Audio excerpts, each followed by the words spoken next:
Ramuan Ajaib Nala oleh Juan Citra Velia Sinaga. Alkisah negeri makmur dipimpin oleh Raja Karsa. Keluarga raja selalu makan makanan dari negeri seberang.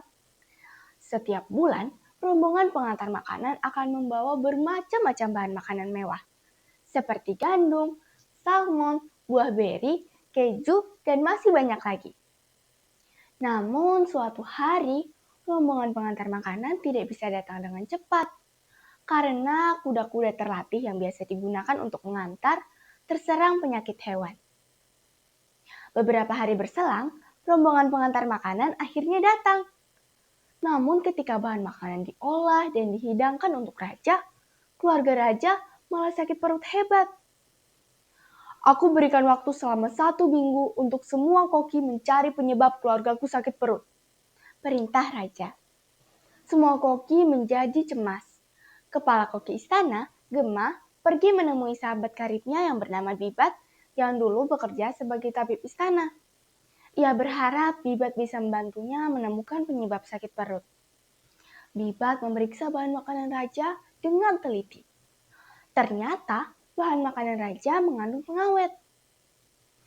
Karena pengiriman agak lama, sepertinya mereka menambahkan bahan pengawet agar tidak cepat busuk. Kepala koki menyimpulkan.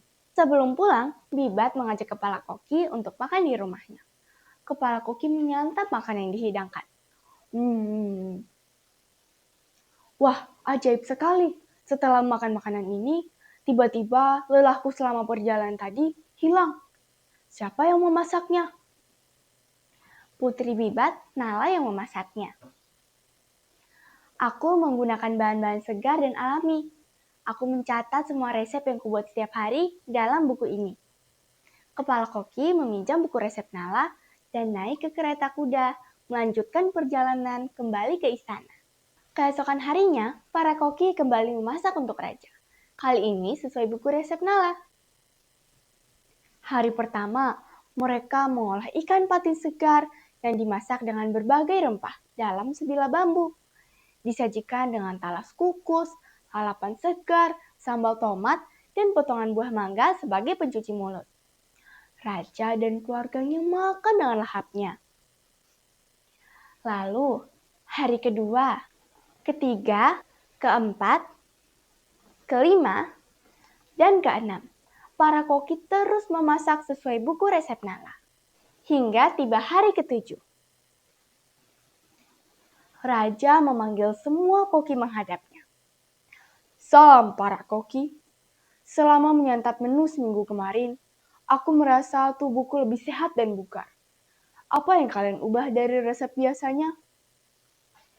Kepala koki maju dan menjawab. Ya Raja, ternyata dalam bahan makanan yang digunakan sebelumnya terkandung pengawet. Karena itu, hamba meminjam buku resep makanan sehat dari anak teman hamba. Teman hamba seorang tabib. Raja lalu mengerahkan pengawal untuk mengantar Bibat dan Nala ke istana. Ketika tiba di istana, Bibat dan Nala langsung disambut baik oleh Raja. Bisa kalian jelaskan bagaimana kalian membuat resep masakan itu? Rasanya sangat enak dan menyehatkan.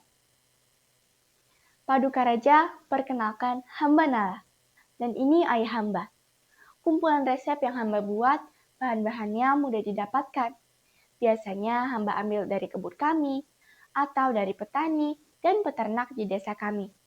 Mereka menanam sayur, buah, mengembangbiakan hewan-hewan secara alami. Namun, tidak hanya itu. Untuk mendapatkan manfaat kesehatan, hamba menggunakan ramuan B2SA yang ayah ajarkan. B2SA, apa itu? Benar, Paduka Raja, ramuan B2SA yaitu beragam, bergizi seimbang, dan aman. Hamba menyusun resep masakan yang beragam setiap harinya. Dalam satu piring, harus ada sepertiga makanan pokok untuk kebutuhan tenaga, 1/6 lauk pauk untuk pertumbuhan dan daya tahan tubuh, 1/3 sayuran, dan 1/6 buah-buahan untuk memaksimalkan kinerja organ tubuh. Namun tidak hanya itu, bahan makanan harus segar, berkualitas, dan dimasak dengan cara yang tepat. Bagus sekali itu. Aku memintamu untuk menjadi utusan khusus istana untuk mengenalkan B2SA kepada seluruh rakyat negeri makmur. Tugasmu untuk mengatur bagaimanapun caranya agar rakyatku dapat merasakan kesehatan ini juga. Namun, apakah bahan-bahannya mahal? Aku khawatir rakyatku enggan karena masalah harga. Tidak, Raja. Bahan-bahannya bisa didapatkan dari petani dan peternak di daerah sini. Harganya murah dan kualitasnya lebih segar. Esoknya, Nala pun mulai melakukan tugasnya sebagai utusan khusus istana. Setiap minggu, ia membuat resep-resep baru sesuai ramuan B2SA. Dan secara rutin, resep-resep itu dipajang di Balai Negeri Makmur. Rakyat sangat senang. Mereka bisa menikmati makanan istana layaknya Raja Karsa. Semenjak hari itu, setiap pagi rakyat akan berkumpul di Balai Negeri Makmur untuk mencatat resep dan memasaknya di rumah.